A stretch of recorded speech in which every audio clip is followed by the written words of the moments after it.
Jadi beliau datang kuliah ya. bawa sabit ini ya. Aduh, sabit Itu ya. menarik dari beliau. Cuman seperti apa kok bisa sih Mas Dad dulu kok pergi kuliah bawa sabit begitu? Ya. Selesai kuliah di Selong itu kan belum ada pekerjaan nih. Ini ceritanya belum ada pekerjaan, jadi ada temen yang jualan, kemudian dia berhenti, dia pergi merantau ke Kalimantan. Nah, saya lihat itu rombong pentolannya itu.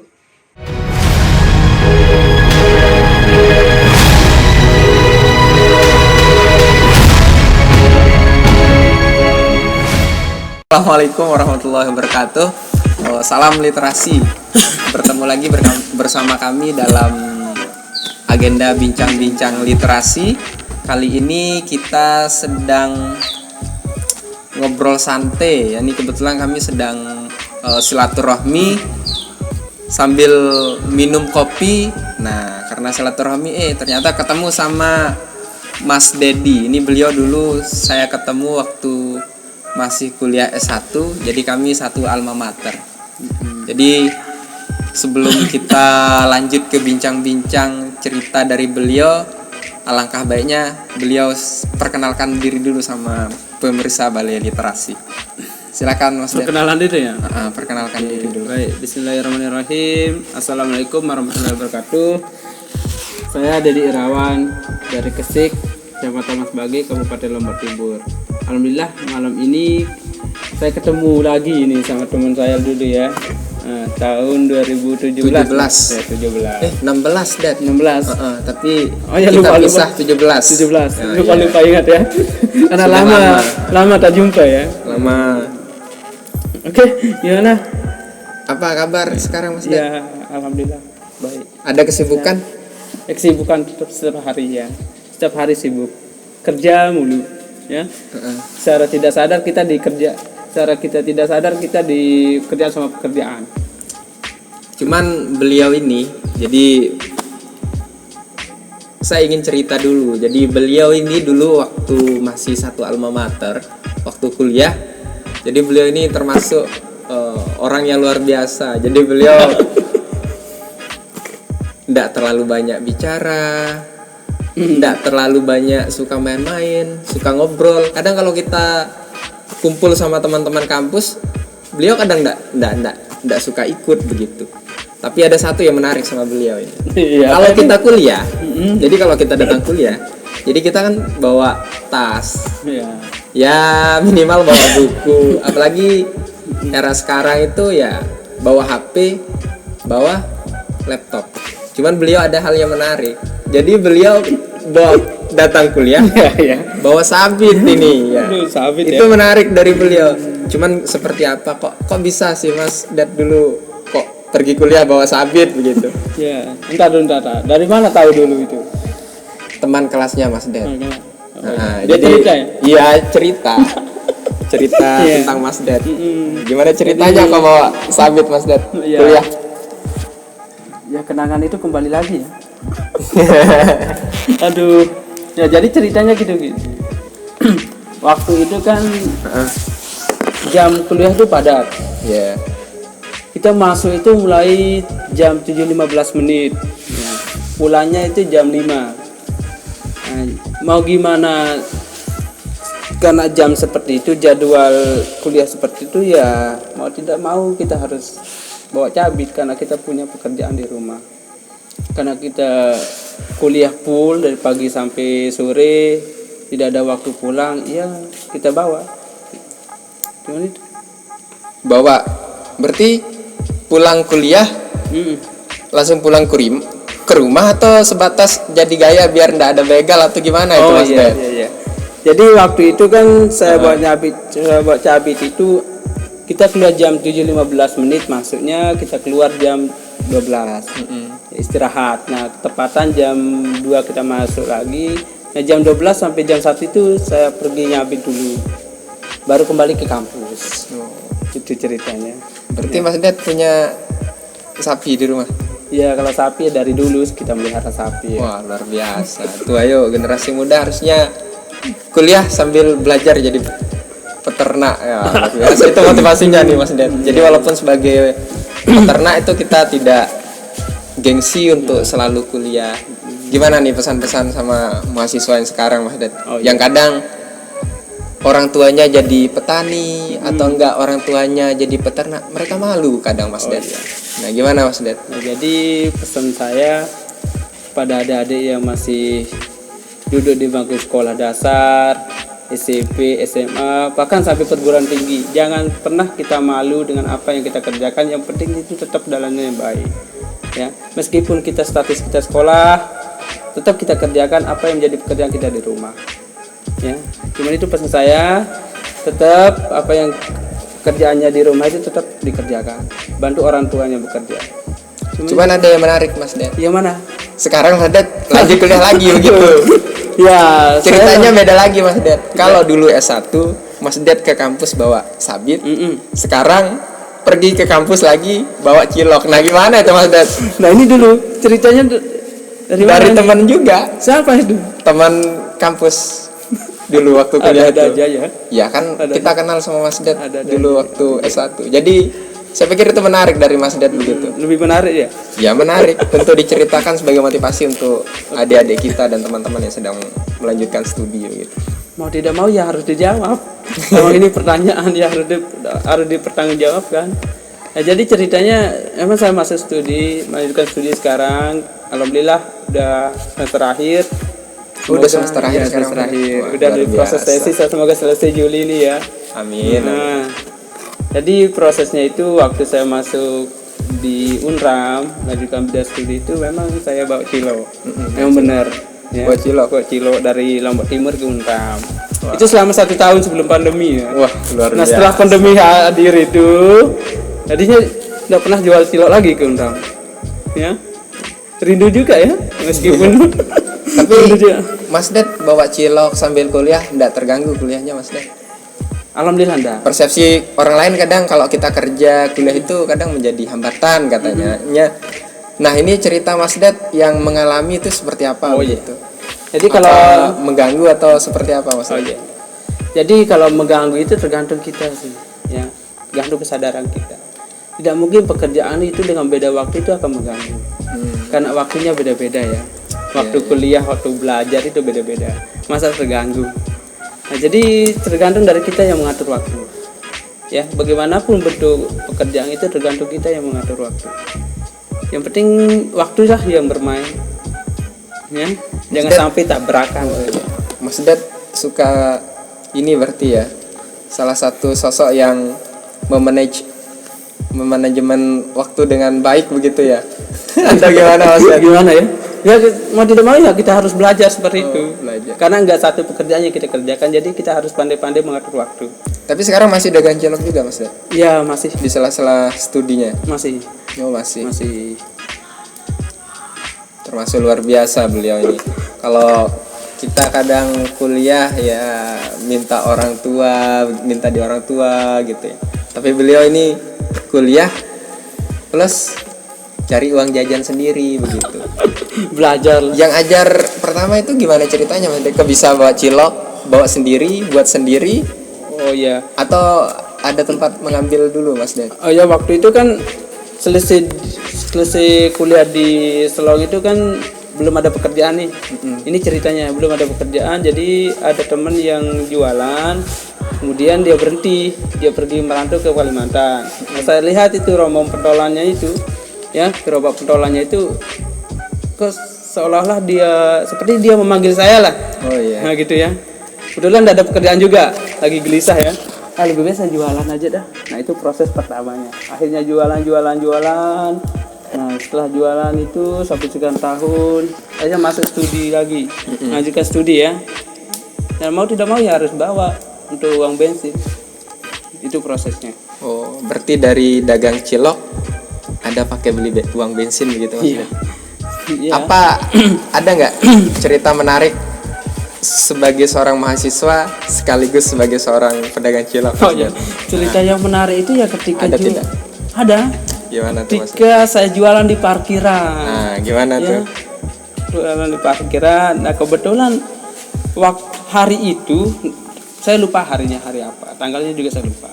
Kebetulan hari itu pas 1 bulan saya jualan, ya. baru saya sama satpam itu.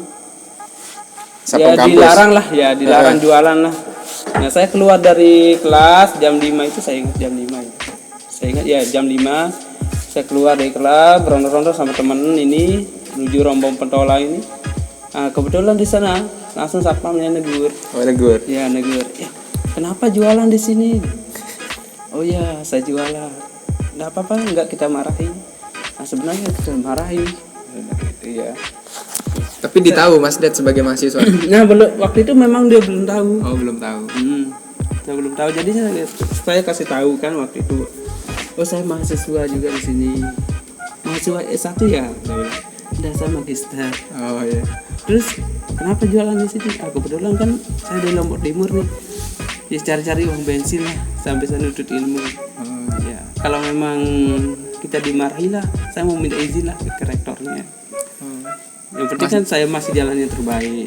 Mas Ded sampaikan begitu sama satpam. Iya, satpamnya. Nah, setelah itu alhamdulillah satpam itu yang bantu. Terima kasih Pak satpamnya. Oh iya. Yang bantu jualan. Saya masuk ruangan belajar ya tiba-tiba ada orang yang belilah. Ada uang yang saya dapatkan di rombong pentolang itu. Satpam yang jaga kan. Iya.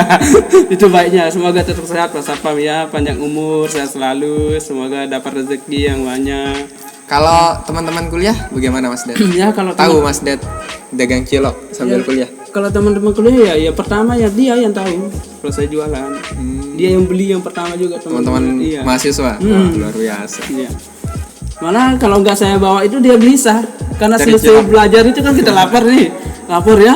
Ya selesai belajar itu keluar ruangan ya langsung nongkrong di parkiran sambil makan cilok. Ya itu. Kalau dosen Kalau gimana? dosen ya suka mungkin- beli juga nggak? Oh enggak pernah. Oh, udah pernah. Mungkin nggak tahu juga. Ayo Pak dosen beli ciloknya Mas Ded. Nggak tahu. Mungkin nggak tahu ya kelas jualan nggak tahu. Ya jadi cerita menariknya ya waktu saya jualan di parkiran itu. Nah setelah saya jualan parkiran itu selesai sholat maghrib saya jualan di Taman Sengkerean. Oh, dagang cilok lagi di Taman Sekerian. Iya dagang cilok di Taman Sengkerean itu sekitar 1 jam lah karena saya jauh jadi saya bataskan 1 jam.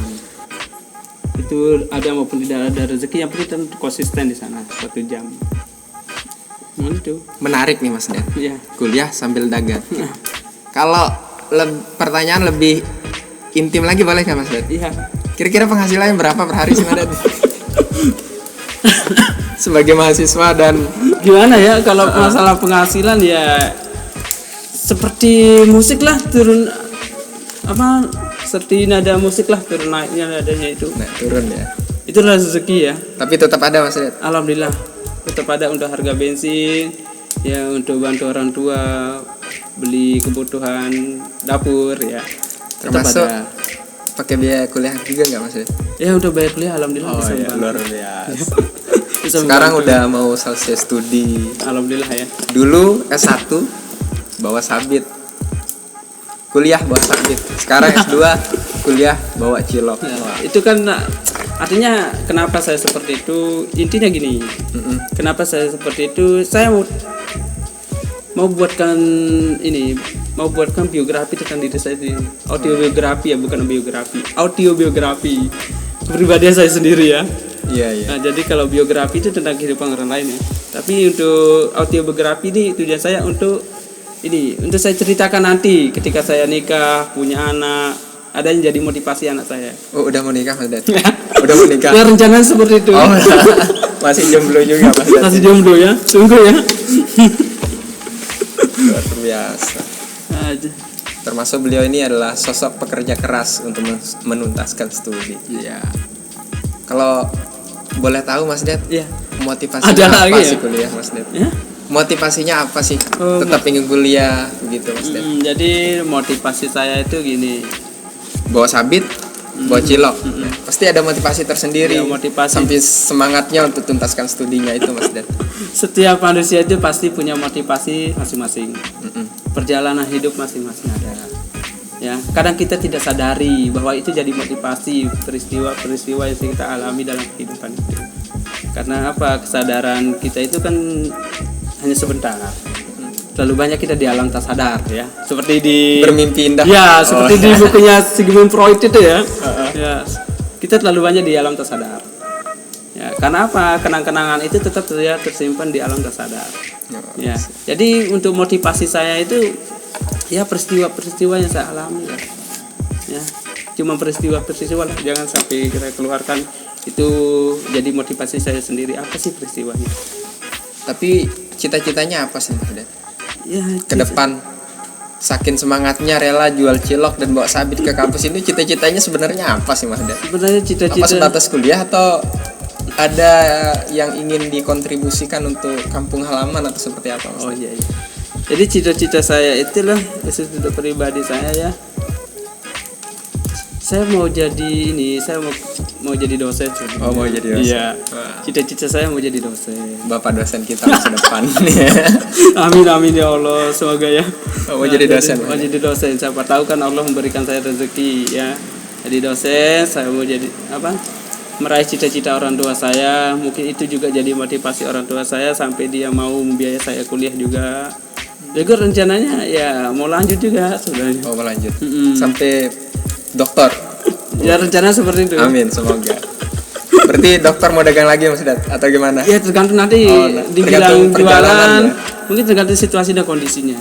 Ya, karena kita itu kalau memang tugas terlalu banyak ya kita pending aja lah. Ya. Untuk berhentinya mungkin enggak, mungkin kita pindah saja bisnisnya ya. Oh, siap. Lebih besar lagi semoga Mas Ded. Iya. Ya, kita doakan Mas Ded ini sekarang sedang ingin menuntaskan studi, diberikan kelancaran. Cuman untuk bincang kita kali ini Mas Ded, Ya. kira-kira pesan yang ingin disampaikan untuk bagaimana memanahkan kuliah dan pekerjaan. Oke. Jadi pesan saya itu untuk teman-teman yang masih duduk di bangku sekolah atau bangku kuliah, jangan pantang menyerah. Ya. Kerjakan apa yang kalian kerjakan, tekuni apa yang kalian tekuni. Misalnya kalian sekolah terus sekolah, ya. Kemudian kalau memang ada pekerjaan jangan sampai terganggu dengan pekerjaan itu sekolahannya. Ya, pandai-pandai bagi waktu lah. Oh, bagi Ya. waktu. Kesuksesan itu ada di tangan sendiri. Wes, mantap. Sekian banyak pekerjaan itu tergantung dari kita yang bagi waktu. Ya, di sanalah kita jadi tolak ukur kita, kemampuan kita sampai mana sih. Nah, biasanya kalau di pengalaman saya itu meskipun segitu padatnya pekerjaan ya, lain sekolah, lain pekerjaannya lain, saya buat jadwal seperti jadwal sekolah. Wes, mantap. Karena harus dicontoh ya, itu. karena jadwal itu ibaratnya fondasi untuk apa yang kita kerjakan di hari itu. Kalau sudah fondasinya kuat ya tentulah kita harus menjalankan. Tentulah langkah selanjutnya itu kuat, konsisten terhadap waktu ya. Wih, mantap.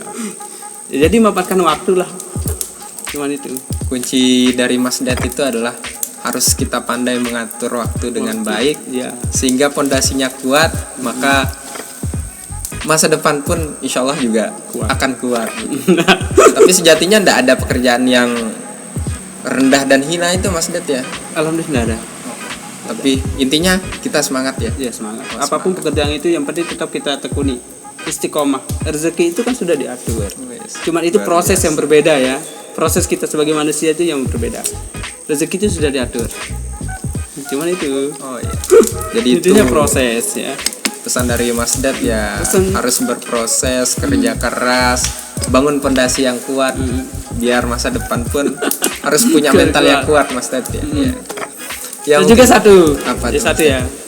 Jadi bagi kita hidup itu punya ini, punya kemampuan masing-masing juga. Oh iya.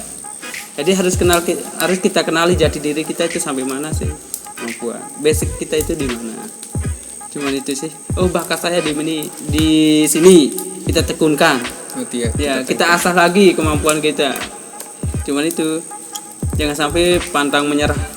Ya tetap semangat sudah. Tetap semangat dari Mas Ded. Ya tetap semangat, tetap istiqomah. Ya ikhtiar. Rezeki dan nasib itu sudah diatur sama Allah. Ya. Jadi itu pesan dari Mas Ded, semoga bisa berguna untuk para pemirsa Balai Literasi. Cuman sebelum kita tutup, jadi saya sedikit sampaikan, jadi Mas Ded juga sebagai pemerhati kebudayaan sebenarnya beliau. Cuman kalau kita akan bahas pada kali ini, rasa-rasanya waktunya tidak terlalu cukup begitu, sehingga kita coba nanti di lain kesempatan kita coba tanya lagi sama Mas Ded. Tentang- Mulai tentang karya beliau juga punya karya Mas Ded ya? Ya, Novel alhamdulillah. atau cerpen? Ya, Apa Mas Ded? alhamdulillah novel dan Oh, novel. Terus beliau juga beberapa tulisan beliau juga ada di beberapa media. Nah, itu yang ingin kita gali besok. Jadi bisa jadi motivasi untuk kita dan teman-teman mahasiswa juga agar punya motivasi yang lebih. Ya. Mungkin itu saja Mas Ded ya. Oh, iya, Dan iya. kita sampai ketemu di pertemuan berikutnya. Salam kenal dari Mas Dedi. Beliau sebagai mahasiswa dan sekarang sedang menempuh semester akhir pasca sarjana di Universitas Mataram. Jadi mahasiswa S1-nya dulu sebagai mahasiswa yang bawa sabit Mas Ded ya? Ya, sabit, Sekarang ya. S2 bawa cilok. Tapi beliau punya motivasi yang besar dan punya kunci dari beliau tadi, kita harus pandai mengatur waktu dengan baik sehingga kita bisa memanajemennya pun dengan baik. Mungkin itu saja untuk bincang kita kali ini bersama Mas Dedi. Semoga ada manfaatnya untuk kita semua. Sekian, wassalamualaikum warahmatullahi wabarakatuh. Waalaikumsalam warahmatullahi wabarakatuh.